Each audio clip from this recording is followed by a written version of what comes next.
Futbolni sevgan odam, futbolni tushungan odam, hatto u Messini muxlislikda Ronaldoni futbolga qo'shgan hissasini tan olmasa iloji.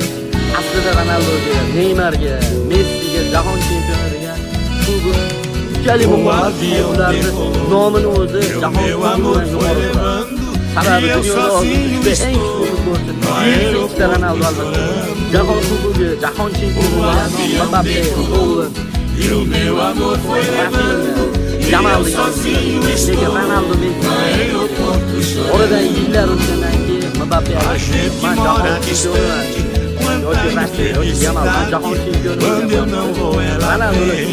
Ronaldo bo'lgan marta bu jahon kubogidan ham Neymar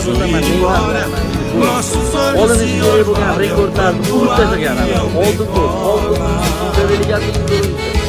terma jamoalar eng ko'p gol urgan bundan hozirgi o'ynab turgan futbolchilar eng ko'p gol urgan bu bola qo'ygan rekordni menimcha hali yaqin 50-60 yilda bu yangiladi.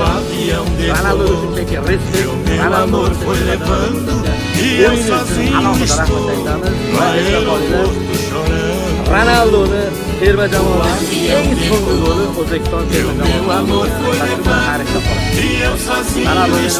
Neymar, Ronaldo oxirgisi gollarni qayd etdi.